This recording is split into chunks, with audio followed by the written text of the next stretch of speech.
had some people on my zombies video yesterday saying something like, oh man, 3 minutes in and he already has every single perk in the game. I hate zombies now. It's like, dude, it's a small little map, man. I use Gobblegum. They've been around forever. Alright, boom. Now we got a gold. I get it. I know, man. It's horrible. It's awful. I'm sorry. I talked about that UFC card. I mentioned really quick that I wanted Alex Pereira to win the fight just so they could have like a trilogy or whatever. You guys know, if you hear about all of my picks a lot of the time, I always want trilogies and rematches and shit to happen all the time. I just love it out of ammo again. So I want Alex on that, but I do think Ankalaev will just win anyway. Then we got Merab Dvalishvili against Corey Sandhagen. I just don't really see how Corey can win the fight unless he manages to land some like odd tier timing flying knee or some shit. I don't know. The usual thing, like Corey usually puts like a pace on people. That's his usual way of breaking people down. Usually has a very technical approach, specific game plans, but he would usually like poke a lot at people. He would poke and prod, have a lot of like really good output and set things up and shit. But he's also really well rounded. He can actually grapple with people, and his gas tank is usually really good. The problem is that Merab, he would have to like knock Merab out with some singular shot. Because even if he does stuff like 20 takedowns, 21st is coming. It doesn't matter. Okay, this really sucks. Even with the pack upgrades, this thing is not good. Holy, okay, well, I mean, this ammo situation this is about to get really bad. I'm gonna go up here. I need to get the reload thing. I have to spend so much money to get nothing done. Holy fuck. I can shoot 4 times before it forces me to reload. Yuri Prohashka, Khalil Roundtree. Stylistically, these guys should have like a really entertaining fight. Khalil is willing to go head on with anybody, not afraid of anything at all. Has a really cool story. As far as everything I know about him, seems like a really cool guy. Been through some shit, I respect it. Yuri Prohashka, you guys know, he's probably my favorite fighter in the UFC to watch. I can totally see a situation where Khalil is definitely going to try to chop up Yuri's legs on the outside. Khalil always chops at people's legs to begin with, and Yuri depends on a lot of movement and stuff, so I think Khalil will probably try to go after his legs. The thing is, Yuri won't allow him to do that for free for too long, so eventually I just see a situation where Yuri's gonna be, you know, face to face, right in range. Pretty sure he has a better reach, but the kicking and stuff should even it out a little bit more at distance. Eventually Yuri will make it so he's not gonna just like sit there and let him get those shots in for free with the leg kicks or jabs or anything like that. He will eventually just start trading, and that's where a lot of really cool shit is gonna happen, one way or another. I got Yuri by finish. That's just a guess, of course, just a guess. Yeah, I've come to the conclusion now that I probably will be doing the multiplayer first. I didn't hate the idea of not doing multiplayer first because I was having a kind of a miserable time on day 1, but today has been so good. Yeah, out of ammo. Man, I mean, what the fuck? Do I just have to get like perma stockpile or some shit? Extended mags is an absolute must. Fuck me. Get this. Get Deadshot Daiquiri. I might need to start buying like monkey bombs and shit. I really thought that the pack version would be a lot better. Oh, dude, I've been using the movement a ton more as well, like the wall bouncing and shit. It's like, yeah, it is kind of a gimmick, but at the same time, really, like it definitely's got its uses. It's not an absolute that you need to use it, but to be able to challenge around some corners or like throw people off, you can like kind of break cameras and shit with it. Like, not only do people have to worry about like the slide canceling in people's faces and the typical cameraing, now you got to worry about people that actually can like break ankles and cameras and shit just by bouncing off of shit you don't even expect them to bounce off of. And they have double XP on at the moment as well, so hopefully the regular XP will be more close to this speed, but knowing them, probably not. Yeah, so I think Magomed will win, but I want Alex to win that. I want Yuri to win, but won't be mad if Khalil wins, and Sandhagen just has a very, very difficult fight ahead of him. So, hey, if he wins, that shit will be crazy.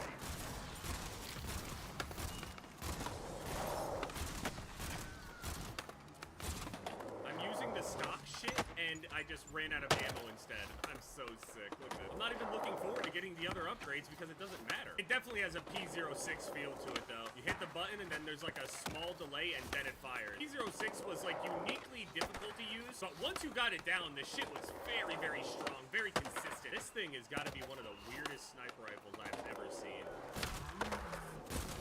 Oh my goodness. Hey, that's some good damage, though. I didn't realize that the rocket launcher was straight up a beam cannon. I've never seen some shit like that. I go and I look up, see a UAV, try to lock on, there is no lock on. I just decide to shoot it at the UAV, and it shoots a fucking laser beam out and destroys the UAV. That shit blew my mind. It's so weird, too, because it leaves one single bullet in here, and it just fires one out right there. That's it. It's so odd that it's firing in 3 bursts, but it only pushed me up to 10 rounds. I got this weapon up to like 20 levels or some shit. Let's see how much damage this burst does on it.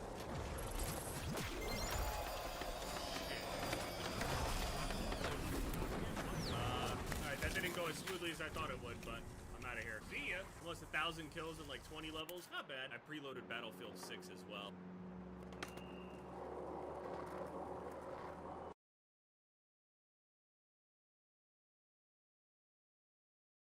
What's going on, guys? It's Jeff. We are here over on the classic, the golden age, probably widely the most positively reviewed Call of Duty of all time. We are here over on Call of Duty Black Ops 2. This game was, I feel like over all of the years of playing Call of Duty, making content, being a part of the community and everything, I feel like Black Ops 2 was truly the game that felt like every single person, at the very least, liked the game. It was very rare for you to find people that hated BO2, unless you were really trying to be different. We're here over on the PC version of the game over on Steam. Now again, this whole series that I've been doing, where I've been going back to these games over on Steam, I have to again put another disclaimer here. These games are not safe to play over on PC. There's a whole lot of ratting, RCE exploits, people get hit offline, your IP is exposed. I am currently on a brand new account. I am Superman Fan 60. I was inspired after watching the recent Superman movie. That's a good movie. It says there are currently 69 people online. And if we go into public match over here, find match, apparently there are 18 people over here in team deathmatch. It should quickly get me right into a game because probably only 2 exist. And yeah, so if you guys want some more of these kinds of videos where I go back and play these and put myself at risk, let me know down in the comment section and by leaving a like on this video. And also, if you're new here, subscribe. Straight up, my 2 favorite maps in the entire game. I really like Standoff and Free-for-all. I played this game a ton in Free-for-all. What's actually really nice about this being in here, nothing looks really crazy. Well, okay, this guy is a glitched prestige with no level. Okay, never mind. I was about to say there's nobody out here with a bunch of crazy prestige stuff, but I was wrong. I couldn't get my controller to work, so I'm gonna have to do mouse and keyboard again. Why do all of these games have toggle? I'm level 1, so I don't have anything I can use here. I'm even throwing C4 on PC. I'm sick to my stomach. Yeah, I remember this was the game, and what was it? MW3 also had a crazy C4 issue. C4 basically operated as like an all-purpose grenade on steroids. But you can lean? Wait, on PC you can lean. Look at this. On console you could not lean. I don't even think it actually does anything, though. Oh, I got a DSR. Oh, I forgot about the ridiculous emblem editor on here. There's a reason why we can't have nice things, man. People made some of the most disgusting things I've ever seen. It's gonna be a pain editing this video. I pretty much only have, like, good feelings related to this game. I don't really... Usually I have, like, some sort of overwhelmingly negative thing to say about the games. Like, one or the other... Like, there's no perfect Call of Duty out there. There's usually one big glaring issue with each of these games. Kind of the fun of it as well, getting a new one every single year to slowly find out what the issue is. Some of them are more fun to find out than others.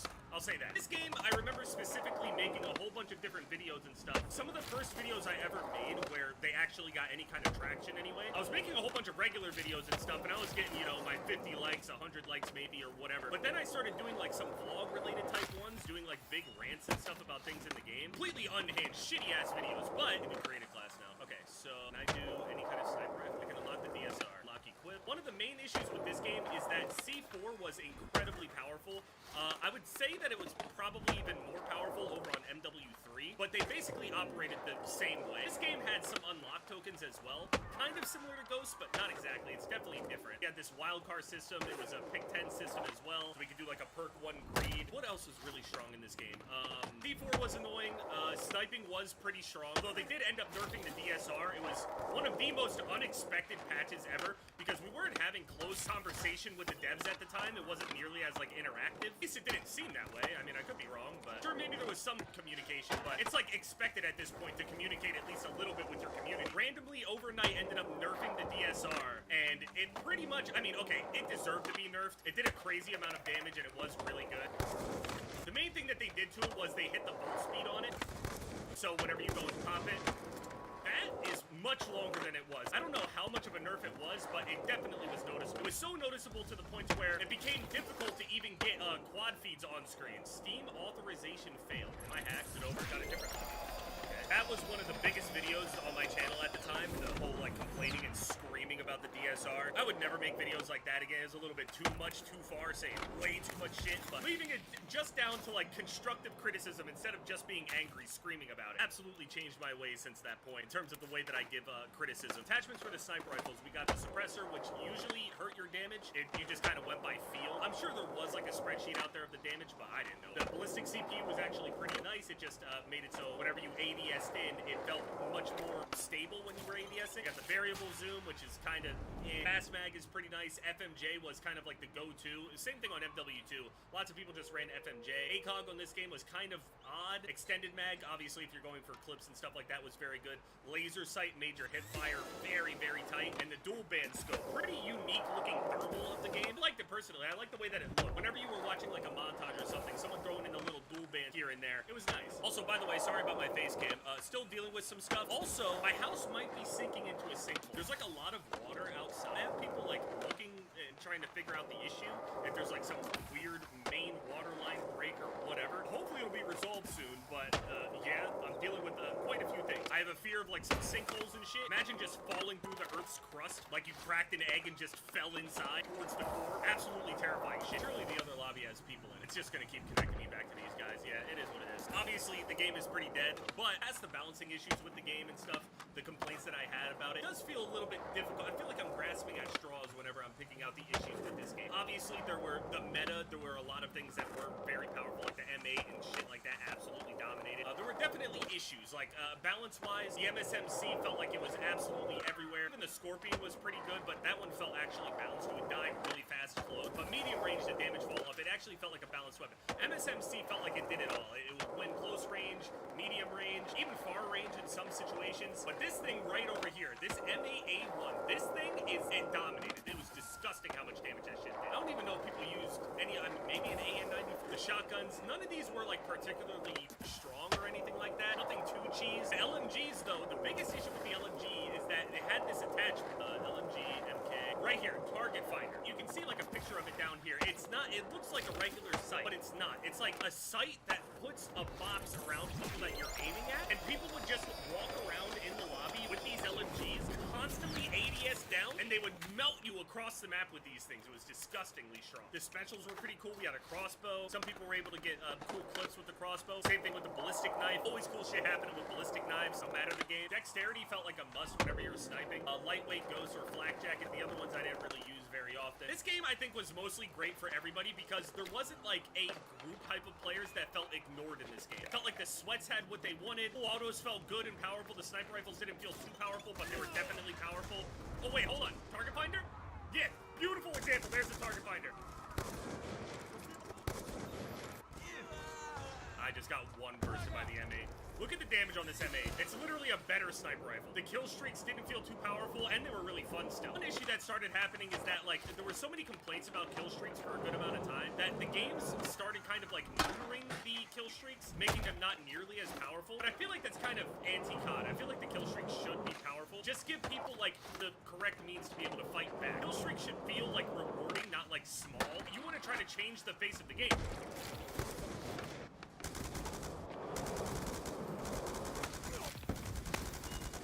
Barely see that guy, and then just I see a giant box. Sorry, man.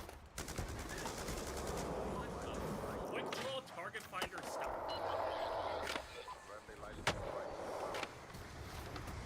I almost exclusively sniped on this game, though. I really didn't sweat very much. I always had like a class where I would have just like a straight up meta thing. The lobby was so sweaty, sniping wasn't really working out, but that's mostly if I was like egoing super hard. I go and swap to a full auto and look how everything changes.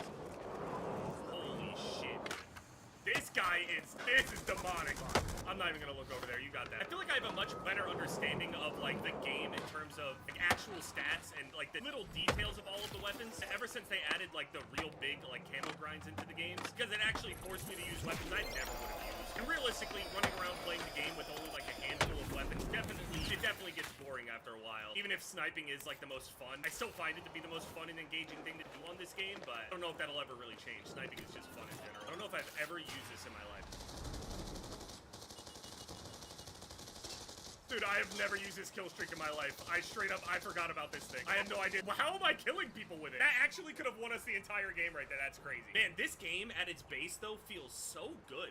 This shit feels smooth. You have the camo grind that we were doing here. These are all just one-shot, one-kills. I forget what the rest of these are after the one-shot, one-kills, but I can't imagine that these were very bad. And I don't even remember going for the challenge. I just had everything gold, usually. There's also diamond after this as well. It's hidden. If you go and get gold for all of the things in the class, you get diamond or whatever. Your emblem and tag on the weapon as well. That was not used for good either. You can go and buy camos that they had. Some of them were pretty cool. I mean, I thought Rogue was really nice. The Party Rock camo, Hawaii camo, the Call of Duty Ghost camo that I remember a lot of people were running around and trying to get before Ghost came out. Seen a lot of Aqua as well. DLC 2, there was Weaponized 115 and Octane. Afterlife as well, very, very popular. Dragon was pretty cool. Yeah, this is back when people could pay, you know, like $2 for a camo. That was pretty much the end of it. There weren't any like bundles or anything like that yet. That wasn't really the strategy. But also the games came out much more complete at this time. Campaigns were great. Zombies was great. Multiplayer was pretty great. Definitely the peak of the golden era in terms of like being an actual member of the community at the time. This game felt like the absolute peak. And these games, we called it multi-COD back then. This handful of games that were all in like the Xbox 360 from like COD 4 all the way up, people would play these games years, and I mean years after the fact, and people would also still engage and watch that content as well. Whereas it became more and more prevalent where the newest Call of Duty was the one that everybody should be on, and people would only go back to multi-COD when the new Call of Duty started fading away. And I mean, I guess in a way, this is a way that I'm doing it, but I mean, like, people are still producing MW2 montages right now. People are still playing this shit. We just don't really see that kind of longevity anymore. That's all.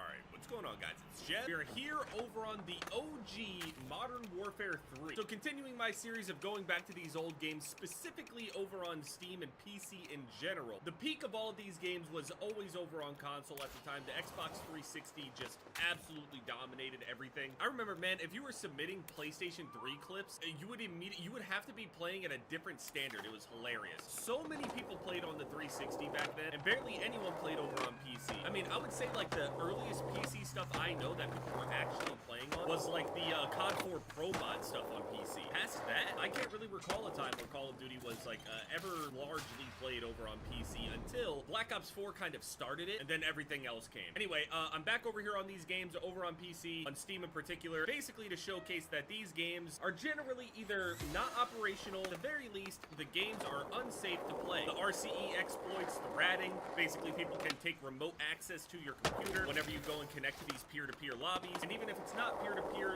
things can still happen. 57 players are on standard playlist. Oh, the other players are in free-for-all. This game right here, I'm always debating on what game I had more time played on. MW3, BO2, BO1, it's very difficult for me to remember which one I actually played the absolute most. MW3 has a special place in my heart because this game was basically Modern Warfare 2 fixed, but it removed a lot of the fluidity of the MW2 movement. Like, this game is definitely more stiff and robotic. Not that you can't do anything cool or stylish on here, but the trick shotting on MW3 versus MW2, it's night and day. MW2 has this crazy amount of style about it. Just the general way that the character moves and interacts with the weapon and the way that spinning and everything looks. For some reason, I couldn't find the option to change my FOV. It was available on the other games that I've tried, but not on this one. Is this guy walling? Wait, he is walling. He's straight up walling. Okay, well, then I can't do anything about that. We just lost. Now, you could go over and play these old games over on console. Oh, shit. Post-migration. Oh, this is where it's scary. Please don't give me host. Okay, I don't have host. I have 3 bars. That was usually the trick that everybody was using. If you see that you're not the 4 bar, especially when the host migration happens, pull up the scoreboard immediately and see if you're actually on the 4 bar. Even if you did manage to go and play it over on console, people still have these crazy mods and shit. Okay, I'm not gonna go and play this lobby. It's just people hacking. Straight up hacking. Absolute fucking losers. So, like, even if they do fix a lot of the security stuff, how do they even stop the people with all of, like, the mod menus and everything? Even over on console, how do you stop them from doing that? Whenever they initially announced the backwards compatibility over on Xbox and everybody started going out and buying Xboxes and shit, within, like, a week or 2 weeks, the lobbies they filled back up, more people played, which was awesome to see, but the lobbies quickly turned into just old school modded lobbies again. So even if they did manage to fix the security issues, which I think is, like, definitely the most important one to get rid of, the game still remains largely unplayable, because you'll join a lobby, load into a map you've never seen before, with no loading screen picture, spawn in, open your eyes for the first time, you see a Ferris wheel of care packages firing missiles out of it, while a dude is flying above in God mode, shooting down. It's a mess. It's a nightmare. It's a whole lot to fix, which is why I would like to, at the very least, stop them from even bringing it over onto the PC Pass at this point. I think it's super negligent, and they're straight up just preying on the fact that some people just might not know the state of these games. There's no disclaimer, there's no nothing. You don't know that you're at risk, and even if you end up not being at risk and they fix it, you still can't play the regular game. Can't even play the game long enough to get my creative class. Got call signs in here, 25 pages of call signs. Things used to be so much more simple. The emblem editor over on BO2 was probably the worst mistake they could have made. I know people wanted it back, and honestly, I was excited for it at the time. I remember when rumors were going around about being able to put custom emblems and shit like that on your gun. I was like, dude, everyone's just gonna make a bunch of dick guns. It was so much worse than dick guns. It was worse than anything I could have imagined. Apparently, Battlefield is doing their world reveal on the 24th. Unfortunately, that's also the day that I wanted to go and post a video of Wu Chang Fallen Feather. It's a new Souls-like game that's coming out soon in a couple days. It's coming out the night of the 23rd, but way too late for me to upload. I keep having these nights where I stay up until, 5 o'clock in the morning. I have to get up at 8 o'clock, and we gotta go and do some stuff. Just more days where I'm not getting as much sleep as I should. Sleeping 3 hours back to back to back is probably not the best. I also shouldn't be staying up, but it's just what my body's doing. The plan was to upload Wu Chang in, 2 days or whatever from this point, on the 24th, but now, I'm pretty sure that Battlefield 6 thing, I gotta do a reaction to it. I have no idea how long the reveal is. I don't know if it's like a minute-long trailer, a 5-minute long thing. Is there any detail or anything like that? Any further than how much gameplay are we truly getting? Or is it really just a bunch of cutscenes and stuff? Flashes of gameplay in between? Generally, that's what I'm thinking it's going to be. I'm thinking like Battlefield 1. Is it Battlefield 1 or Battlefield 5?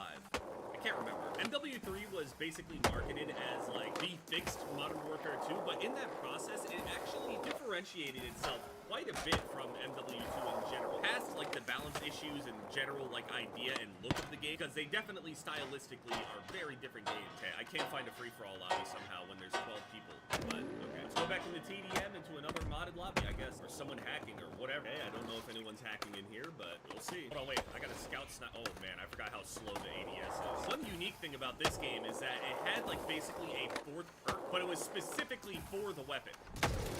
There was a thing called a proficiency, which you unlock specifically for each weapon. And different weapon classes had some different weapon proficiencies and stuff. I don't remember them entirely, but some of them were unique to the weapon class. Yeah, whenever I spawn in, you'll see the thing at the bottom. Boom, right there. 2 attachments. So it's basically like bling. Been a fan of the G36C ever since COD 4. I really like how blocky it is for some reason. I don't know why. I'm not really like that with other weapons. There was one that gave you more stability when you ADS'd in. There was another one where you had like less recoil.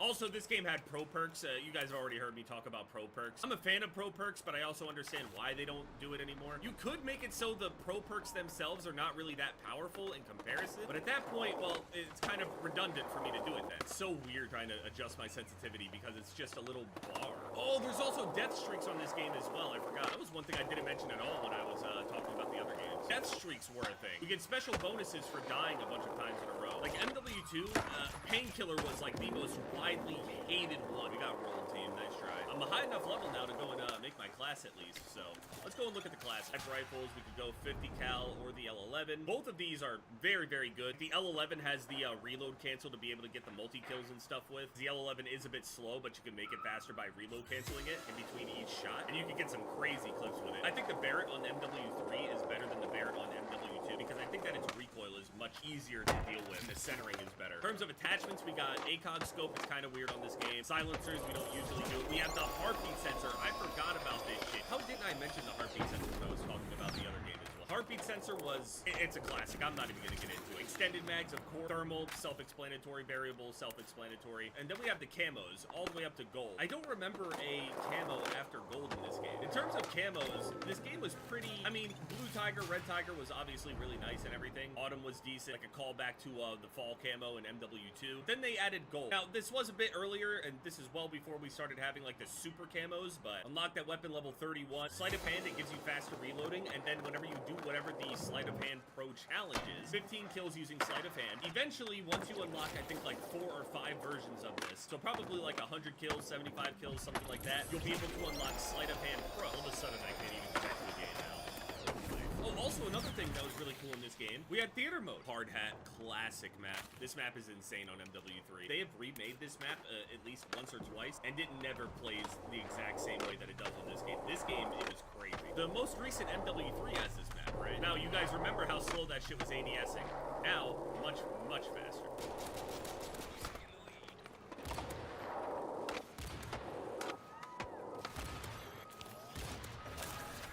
My teammate is straight up hiding. I'm alone fighting these guys. Where is my teammate at? Dude.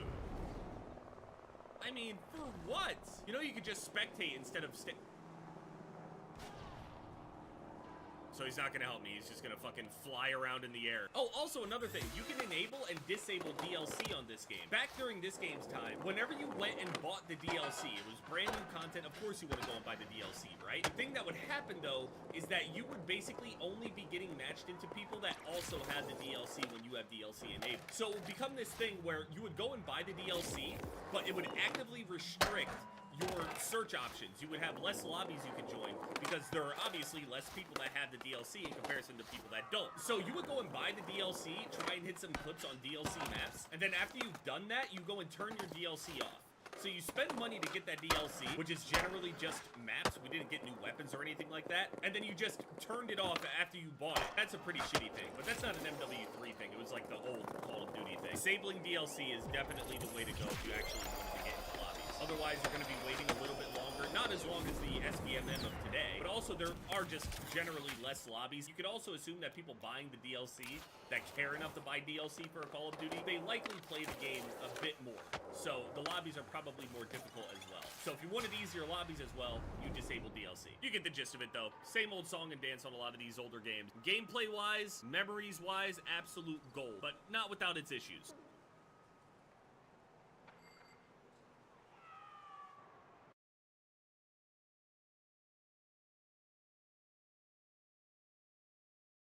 So Twitch is kind of dying.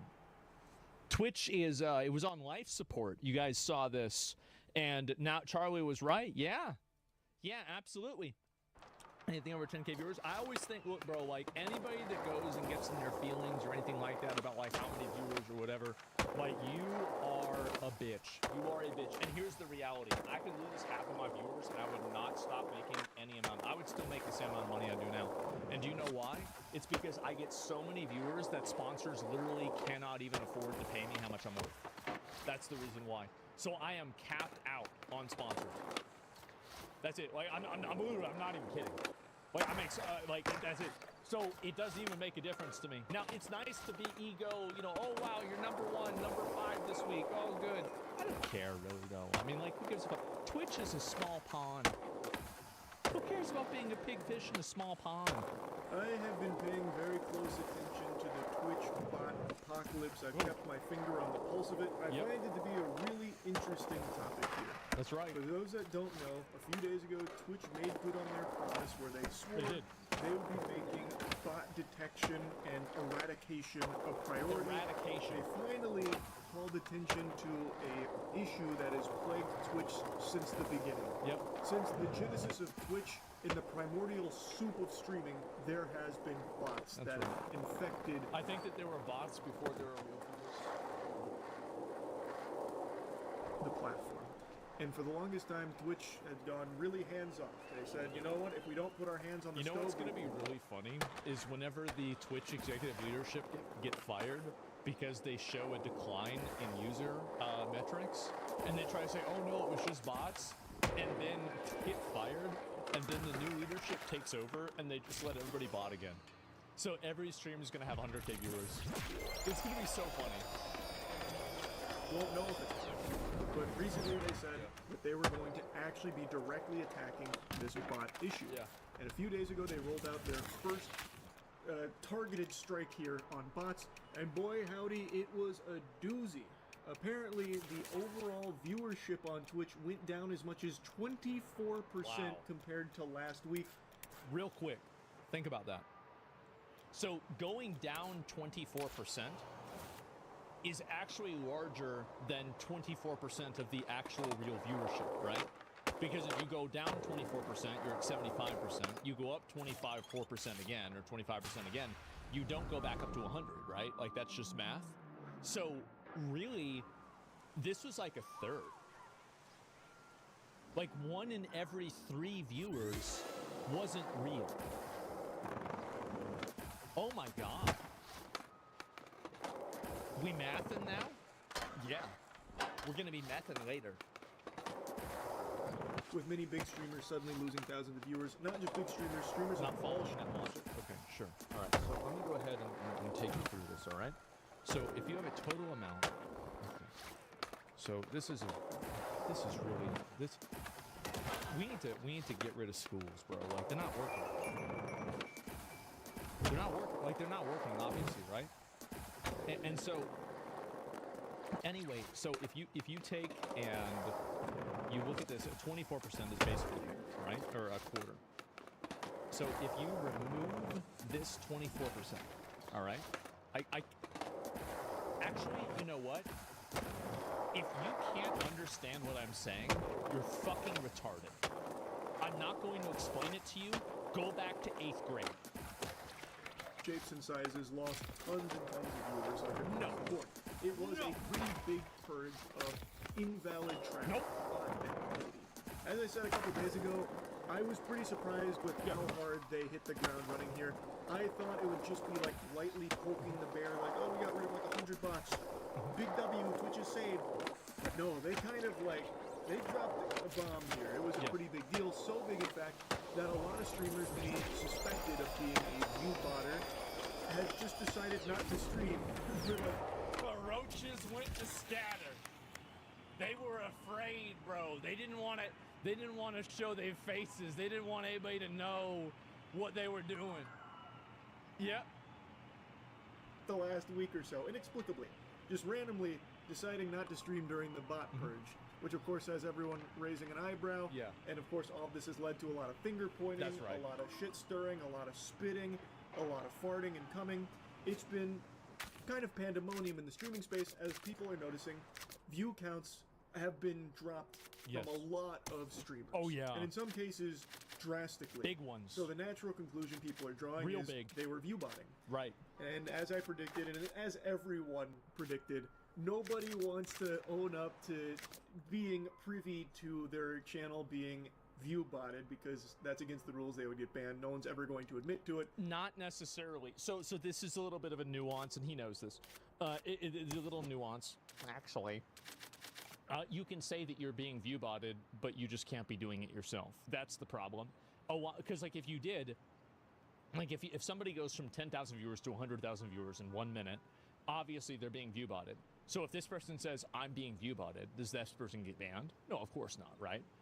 So the problem is that a lot of people enjoyed the popularity that they got from view botting, and they didn't want to say it, and maybe they didn't know whether it was view botting or not, really, because they weren't doing it.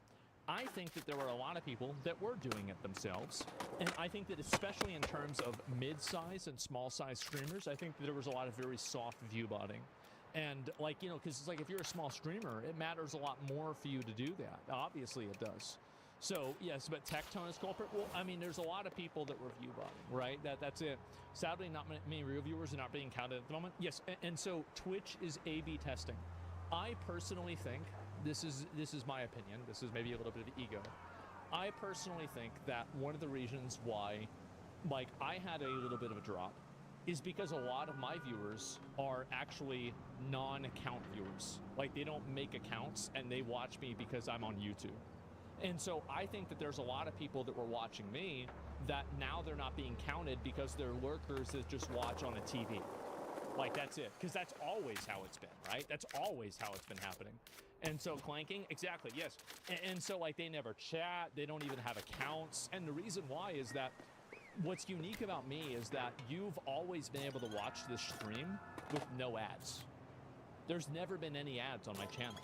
And because of that, you have, you know, really no reason to make an account on Twitch to watch me. So it's been a lot of cope and a lot of excuses. But, like, again, I don't really think about this a lot. I mean, the last 2 months, I mean, I'm gonna be real. Like, my dad's been in the hospital fucking twice. I'm having to take off days constantly to help him. I have to cut my days short in order to do that, too. That takes, and I'm gonna be honest, right? I don't talk about this a lot, but it does, it's a little stressful, you know? I'm a little bit stressed out every once in a while about it. And so, anyway, I try to put that aside whenever we're doing the show, because nobody wants to fucking hear about all my problems. But at the same time, it does exist. And so, anyway, I think that's negatively affected a little bit of my content, and I've had to cut down my hours a lot. And in order to do that, that's life. Life happens, and that's the way it is. But the problem is that a lot of other people just, they cannot fucking deal with it, bro. They cannot deal with it, and you a bitch.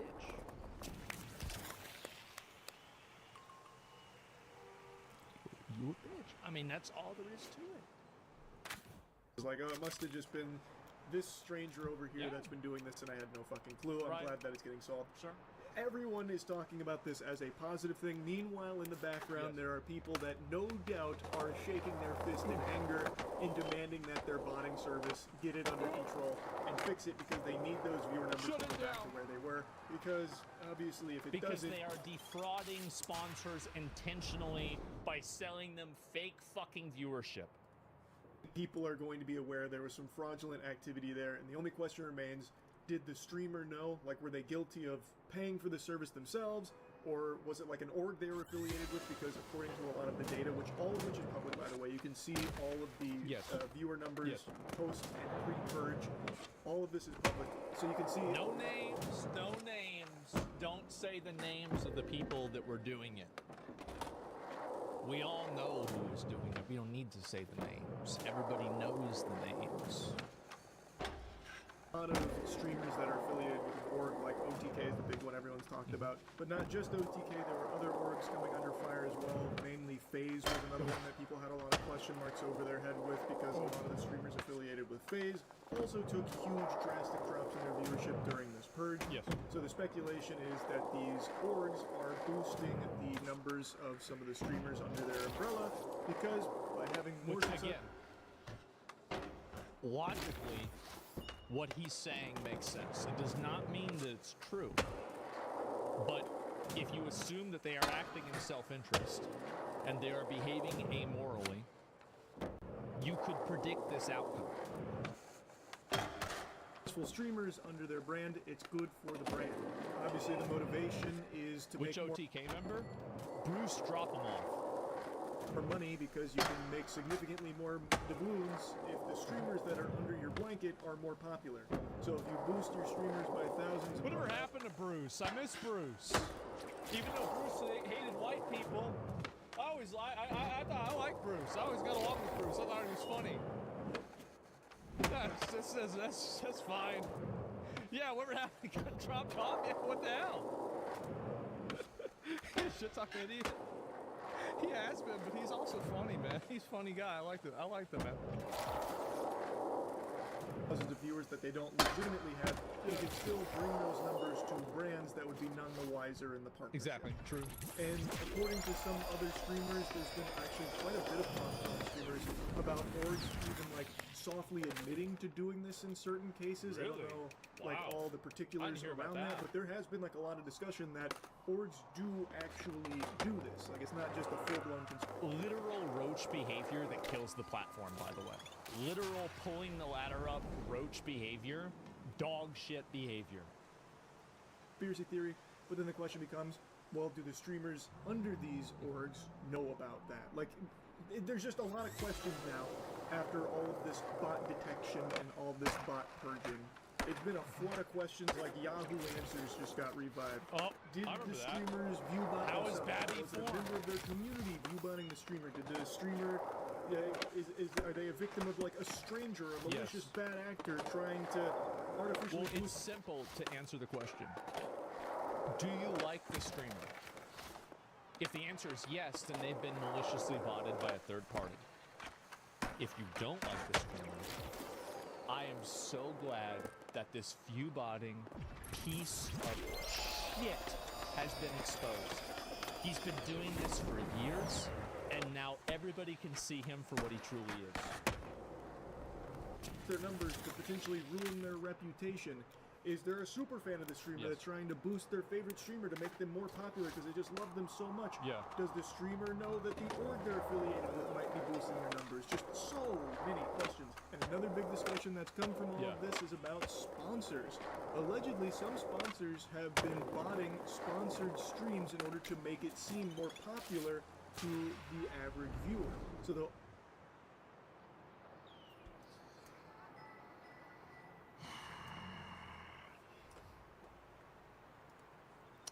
Let me consult the chart. Where's my chart? This is the chart. This is the company. This is the advertising agency, and this is the streamer. You can go back. This is go back. I have a chart. I already made a chart for this. That's how real it is. artificially boost those numbers so it seems like there's more hype around the product, and they've also been accused of botting even beyond sponsored streams because by being partnered with that streamer, Queso? Queso's not bottom. He's not bottom. Stop. Stop. You can say the name of anybody else, but you can't say Queso. He's not a bottom. better for their brand if that streamer is perceived as more popular. So they'll boost them even beyond the sponsored stream, just so that way they can use it as marketing material, like, hey look, we're partnered with this big guy. And meanwhile, a lot of the viewership is botted by the sponsor, allegedly. Yes, basically, and I think Charlie knows a lot about this because he runs his own esports org. He's done multiple sponsors. He's been on both sides of this, so he understands this, and he might not want to, take you behind and show you how the chicken is made. I'll show you how the fucking chicken's made. This is how it happens. You have the company that pays an advertising agency. The advertising agency pays a fucking talent agency. The talent agency pays the streamer. The advertising agency bots the talent agency's stream, and then they make it look like to the company that the sponsor did really well. And so, but it's actually just embedding. And so basically, it is a long list of malicious compliance. That's it. Malicious and disingenuous compliance. Too many middlemen? Yes, exactly. And the thing is that it's all because these are like, so there's four parties involved. Always three, sometimes four. There are four parties involved. Each contract is between two parties. So nobody is getting the full picture of this. But because obviously I've been in every fucking level of this, and I think Charlie has too, he knows this. Let me tell you something. Can I? No, I can't. I can't reveal this. I apologize. I cannot reveal this information. But let me tell you something. Streams are not a good way of investing your money if you're an advertiser. If you're an advertiser, there's a lot of better ways to invest your money. Will this bubble eventually pop? What if I told you it already has? So 2 years ago, 3 years ago, like, people were getting paid $100,000 to just play a video game for an hour, and they had like 10,000 viewers, and there was no other expectation of them at all. Like, it was literally just fucking, it was a free money, like literal fucking free money. This was happening. That's fucking crazy. Isn't that disgusting? And so anyway, companies then, but the problem is that companies were new to the online space. because many companies moved from the traditional media space to the online space because of COVID and them having to allocate their marketing budgets. But after they had a couple of years of data and telemetry that they could use to figure out, like, are we actually making our money back here, they realized that nope, Maruskis, we're definitely not. And so now you have way less pay, way less pay. Also want to mention that in only 2 days here, it seems that there are some botting services that have already found ways of circumventing these bans. There are some Where they at? streamers that have miraculously bounced back after a 3-day plummet to not only where they were, but in some cases even higher. Wow. Despite nothing changing in their content. Rising like a phoenix, reborn from the ashes. Who would do that? I'm not going to say the name of the person who had Tecto.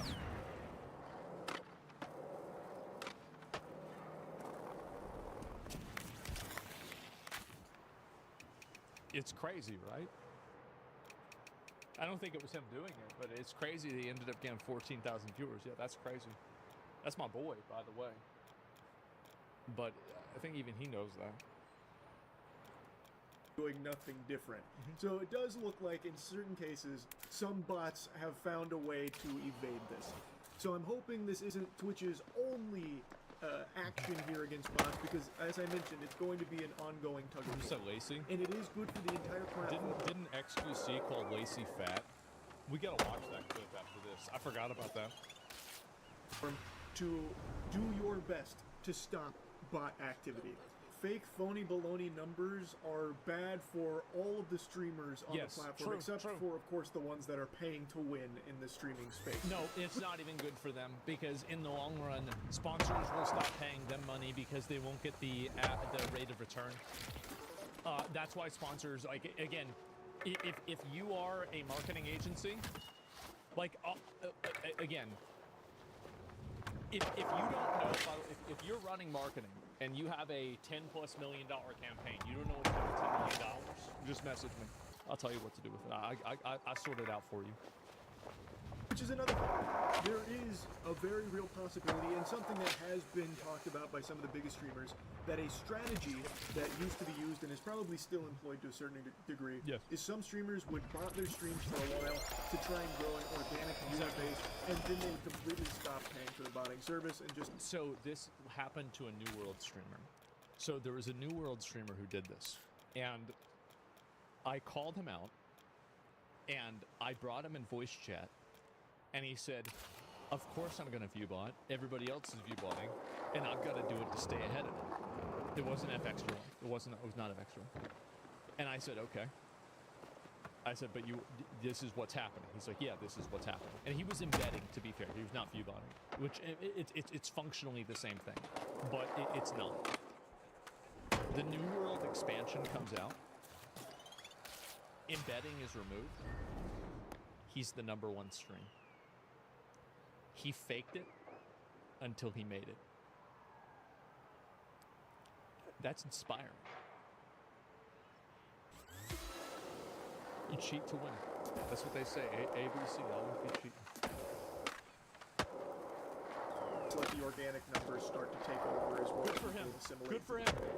So, of course, this is never going to detect that strategy, but even still, Of course it will. Twitch needs to do everything it can to stop bots, because it is very bad for everyone on the Absolutely. platform to just let this rampant issue continue and spiral out of control. Now, I think I need to explain why I have this perspective, and so many people have this perspective, because I've seen a lot of people downplaying this as like not a big deal, like this is a fucking nothing burger. Yeah. Who cares about view counts? If you can pay for it, you should do it. It gives you the advantage in the space. You got to stand out in the market. Yeah. So if you can do anything to get an edge, you got to fucking do it. And yeah, you're right. It's a saturated market, so obviously buying view bots is going to immediately help you stand out by floating to the top of a category. So that way, some curious. If you are in a boxing match and you bring a gun into the boxing ring and you shoot the guy that you're going to be boxing with the gun, it will make it easier for you to win the match. But I think that we can all agree also that this is unsportsmanly behavior. This is not sportsmanship. Don't tell Rasta that.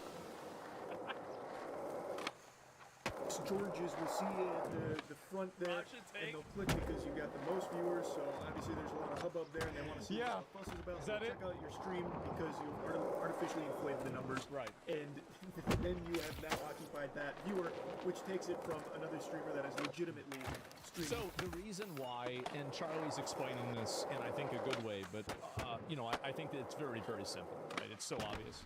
Streamers are aggregated by their view count. So the person with the most viewers is going to be at the top. So, like, if you're right here, it's better to be right here than it is to be right here, and it's better to be right here than it is to be right here, and it's better to be right here than it is to be right here. And so being closer to the top of the directory is beneficial for anybody who wants to grow their channel. And it's because Twitch has a snowball effect, and that's the way that it works. It's basic. Lacey's bot. I don't know if Lacey's bot. I'm not gonna say Lacey's, but I don't know if Lacey's botting. I have no fucking idea. I don't care. Well, I do care. I think that if he's botting, he should get rid of the bot. It's the same as with everybody. But like, I don't know. Oh my god, I'm not gonna go and accuse Lacey of botting. To an audience and a real community of people there to watch them instead of just an army of clankers. In fact, the argument kind of mirrors something from many moons ago when Twitch was still pretty new. I'm going to take you back to the past to talk about some titties and ass. There was a huge trend on Twitch for a while with something called booby streamers, if anyone remembers.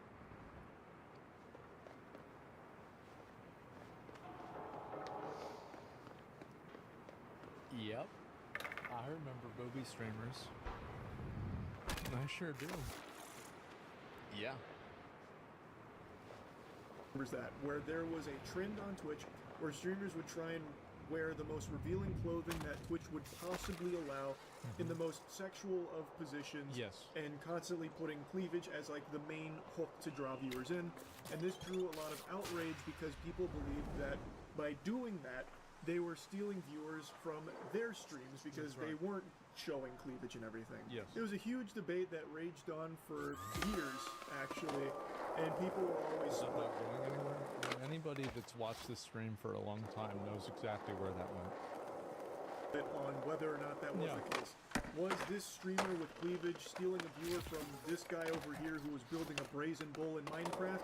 Well, the jury was always out. Yeah. But in this case, there is clear data, clear-cut, irrefutable evidence that viewbotting your streams and fucking leapfrogging your way ahead of everyone that is legitimately streaming with less viewers than you does actually steal the viewers from them. It's you are directly undeniable. competing in the exact same content, but you have now floated more visibly to the top through artificially inflating your numbers, fundamentally paying to win and cheating the system. True. That 100% does take viewers away from the actual streamers on Twitch. Across the board. It's not a... Asmon, come over. See, bro, somebody says it and they show up. Can you believe that? Wow. It's like one of those duck callers. debate, and it's not like a competitive advantage. You are cheating. You are breaking the rules of the website too, by the way. Twitch just doesn't choose to enforce them very often. They have just let this go unchecked for an extremely long period of time. Right. But it's not allowed. You're not supposed to be able to do that. So this, again, is not a debate. So, the problem is, that shit sucks. That is bad, not only for all the streamers that are doing it legitimately, but it's also bad for the platform.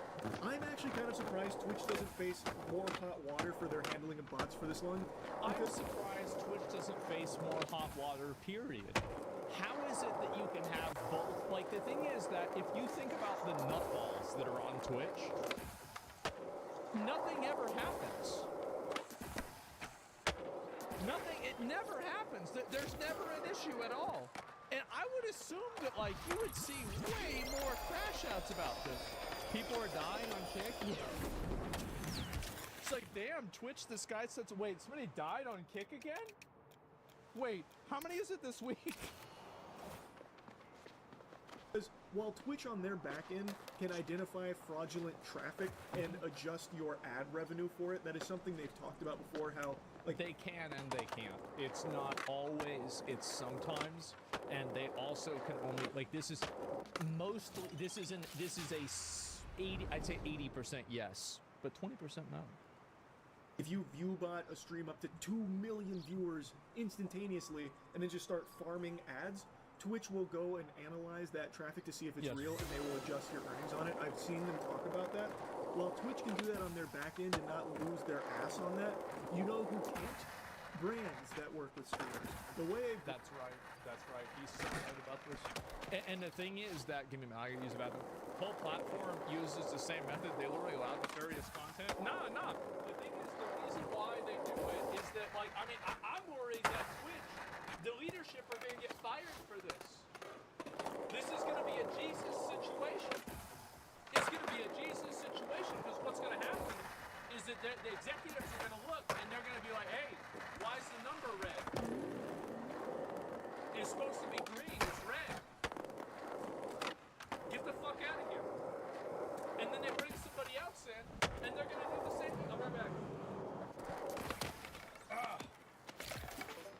brand partnership works when it comes to streamers Yeah. is they base your pay how on many viewers. your metrics. Partially true, but there's also a link that they can use to cross-reference and use telemetry to figure out in an aggregate the value of your sponsorship.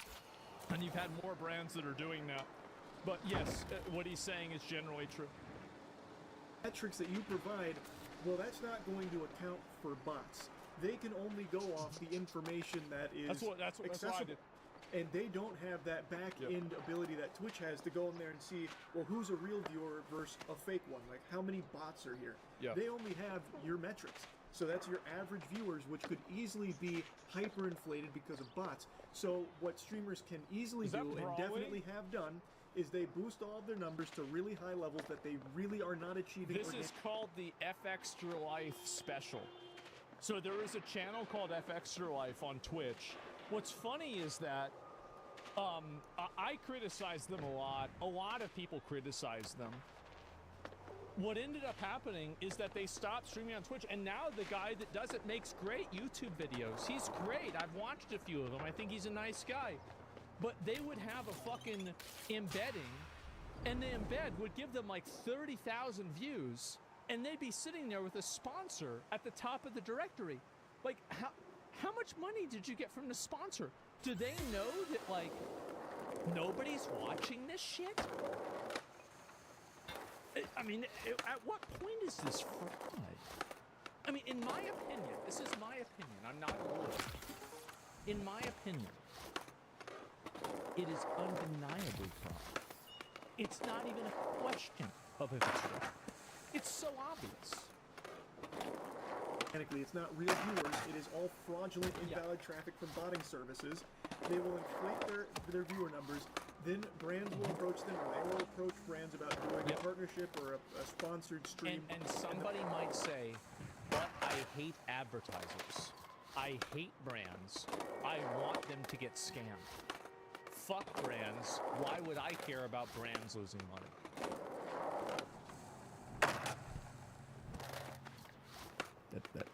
That's you when your brain is the size of an egg. Now let's look at you whenever your brain is the size of a galaxy. When a sponsor cannot make money on the allocated effort that they have put into a sponsorship, they will then increase the amount of time and advertisement metrics that are required in order to recoup those losses. Which means that for you, dear viewer, you get to see more ads, more often, more intrusively. They'll provide those viewer numbers, which will have the brand Call it a second order effect. and then give them higher pay than what they should be receiving. And the brand will pay this money under the impression that it's being... You're saying ad block. No, you're not. We're talking about a sponsor. I'm not talking about like an ad block. Ad block stops like a YouTube ad. I'm talking about like a streamer doing a sponsored game. Like, okay, let me give you a functional example. Streamers have to play a video game now for 2 hours instead of 1. Okay? Like, is it Jesus. Being served to X amount of viewers. And those viewers, they're assuming, are real, legitimate human beings with a pulse. But in reality, a lot of times, it's being served to bots. Yes. Aren't even there, aren't consuming it at all. So they're That's paying right. a lot of money to be put in front of bots without their knowledge. They're being defrauded, and I think if they went to court, they would win. In some cases, of course, that's not every I do. case. As I mentioned earlier, there are some I think brands it's indefensible. It's indefensible. There's no way that you can win this in court. that have been accused of botting the sponsored stream itself in order to float more visibly to like Twitch in whatever category they're in. So there are definitely some brands that are more than fine with using botting services to make it seem like it's more hype and there's more interest in this sponsored stream. Absolutely. Like, wow, there's 20,000 viewers here to watch, you know, the poop that took a pee 2.0 just dropped. Look at all these people in here that are watching this sponsored stream. Meanwhile, it's the agency itself that is paying to boost those numbers. So, And if you would refer back to the A in the graph, that A stands for agency. both of these things happen, where Yes. a brand will be none the wiser that what they are paying for is not getting served to real human beings that they expect it to. It's getting served to bots. And there are some brands that pay to actually just use the bots to try and generate this artificial hype around something. The way that bots function in the Twitch ecosystem is fucking crazy. I really am kind of surprised Twitch hasn't faced more It's problems from overpowered. these companies for it. Like companies that might feel defrauded. Like they paid hand over fist to these streamers based on these viewer numbers, only to learn, well, they're all being botted because Twitch does not care about botting. They kind of gave the soft green light that they're not going to crack down on it and don't really give a fuck. Yeah, they don't give a fuck. Exactly. And if you're a brand, you need to be thinking about, like, if you're a brand and you're still thinking about, I'm going to pay this streamer to play this video game, the only time that that's a good idea is when you're paying me. Besides that, horrible idea. Should never do it. You've got to be a little bit more creative than that. I imagine some brands would be really pissed to learn that. And I'm surprised they haven't, Just like, being honest. called out Twitch or tried to handle this litigiously or something about Being it. honest. I don't know, I just found That's that all. to be a little interesting because Trying to keep it real. it is very clear botting is a huge issue on Twitch. Yeah. When they finally took their first real step in fighting against this menace, their overall platform viewership dropped 24%. And that's just the first snowball in an avalanche of bots, I imagine. That is the first wave. Can you imagine if Twitch actually deleted every bot from the platform? I wonder how high that percentage drop would have gone. I'd have dozens of viewers. Know what I mean? Now, in reality, I don't think that's ever going to happen. No. It's a very tall order to fight and delete every bot when these services are constantly going to be doing everything and spending tons and tons of money of their own to evade bot detection. Yes. Because they have so many clients that use them. There will probably Money always always be finds bots a on way. Twitch. Not He's only on right. Twitch, it's obviously on YouTube and every other streaming platform as well. YouTube, it's less common for algorithmic reasons. I understand that. And also, I feel as though Twitch might be apprehensive about this anyway. Like, if Twitch had a magic button that they could press it, and it would guarantee bots. every bot and all invalid traffic would be banned on Twitch from this point forward and could You never... guys want a conspiracy theory? I'm going to invent one right now. I'm going to make this up. What if Twitch is actually only stopping botting from channels that they don't want to represent Twitch on a large scale? So what if there are actually channels that are still botting, but because Twitch likes the PR that that type of channel brings to them, that they allow botting with that channel, but they disallow it with other channels? I'm not naming names. ever return. It'd basically be like in K-pop Demon Hunters when they fully seal Yeah. away all the demons, they can't return. If Twitch could do that right now, They would I not think they do would it. be very apprehensive Yeah. about it. Because we just saw them take one step in fighting bots, and they lost 24% of their viewer base over the last Imagine losing that much, bro. Like just in a week. days that it's been there. Like, What would happen if you guys at your job you cause the company to lose 24% of its customer base in a week, what would happen at your job? You guys get fired? Yeah, I think so. That's a huge drop, and if they did it even harder, that number would only climb, and I imagine they would be worried about all of Yeah. their brand partners Be dead. starting to jump ship. Like, oh no, Twitch is dying. Yeah. Look at this graph. You Exactly. see how there's no more views? It's all dried up. Time to pull our ad spend from Twitch.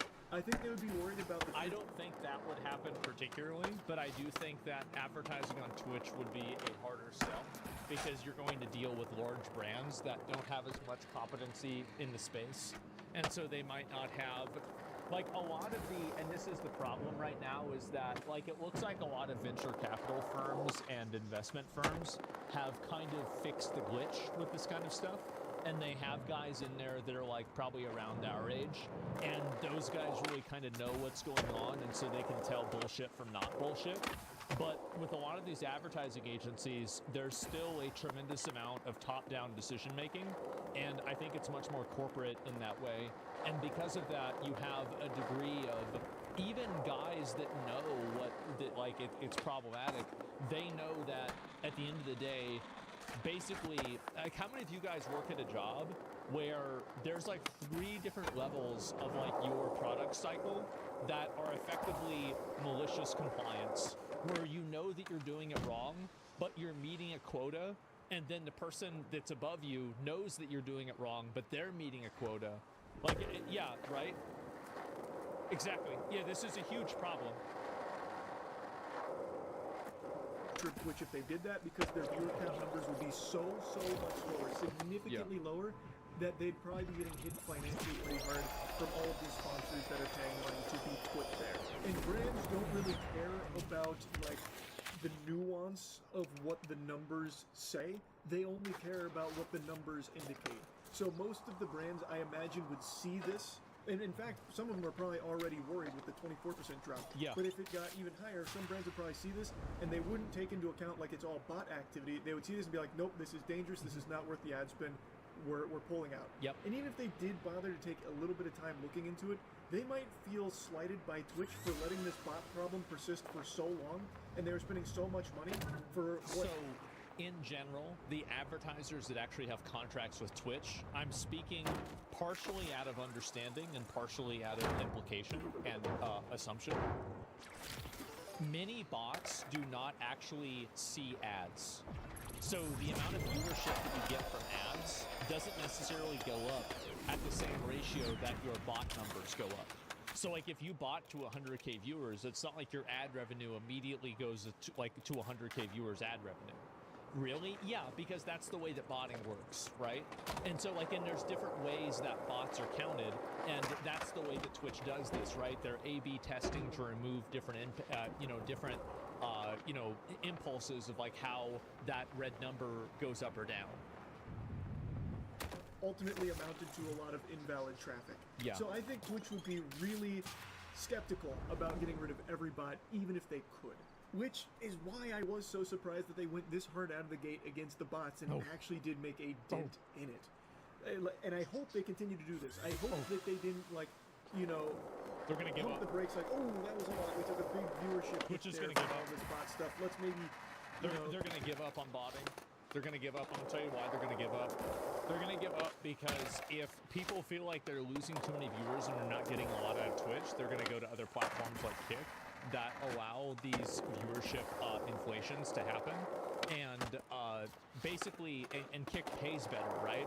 So like Twitch, one of Twitch's biggest competitive advantages is that they are the biggest pond. Even though they're still a small pond, they're the biggest small pond of live streaming.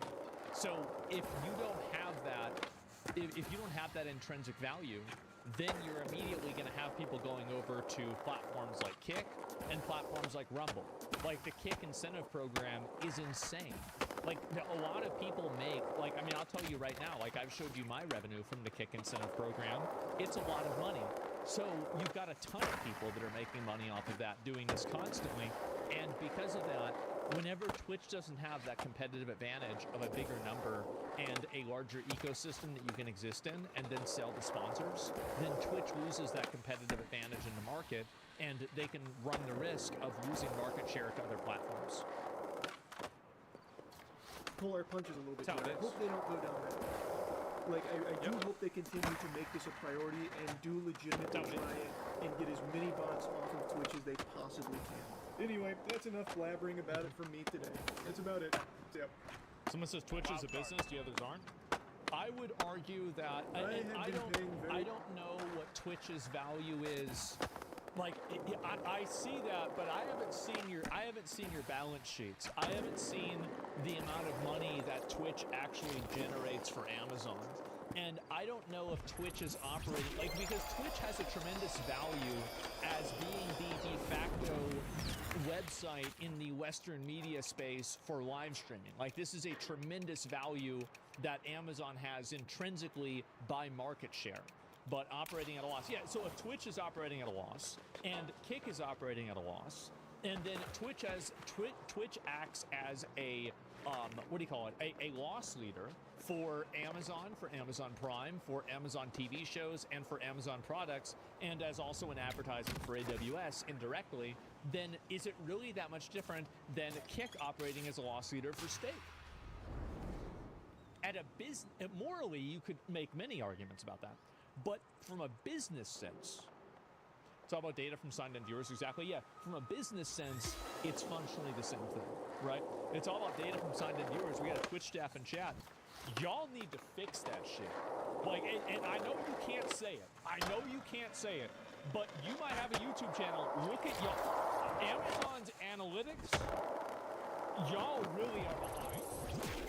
And I know everybody at Twitch, everybody at the leadership, everybody in the executive, y'all know this. I don't know how y'all are letting this happen. How are y'all letting this happen? You're so behind on your analytics. And I know y'all are doing some things in the back end. I saw them a couple years ago, but man, I don't think you're keeping up. I don't see how people can get their money back advertising on Amazon products and Amazon services versus Google AdWords. I'm just not seeing it. But I don't know. That's my 2 cents. Maybe I don't know what I'm talking about. Maybe y'all fixed it, but that's just, that's my 2 cents. And so, yeah, I don't know. Bad numbers, yeah, exactly. You're letting the crazy stay with the silent? Well, no. I mean, like, I'm just saying in general, right? That's it. And yeah, not my department.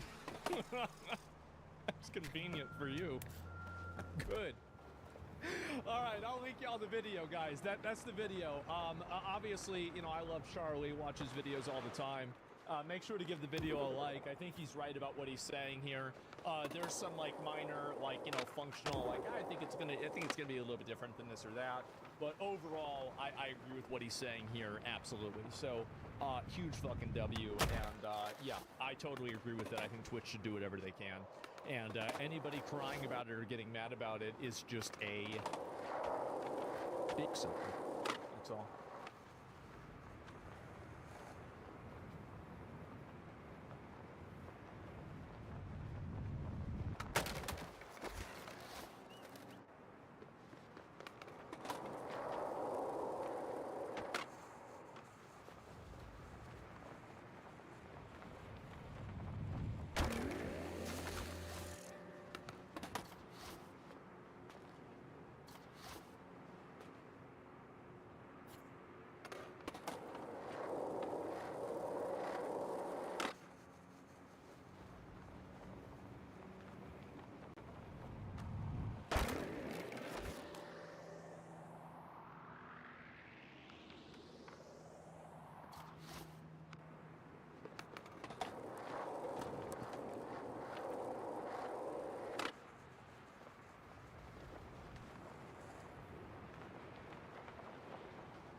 Spread eagle to the caveman, double dutch and landed.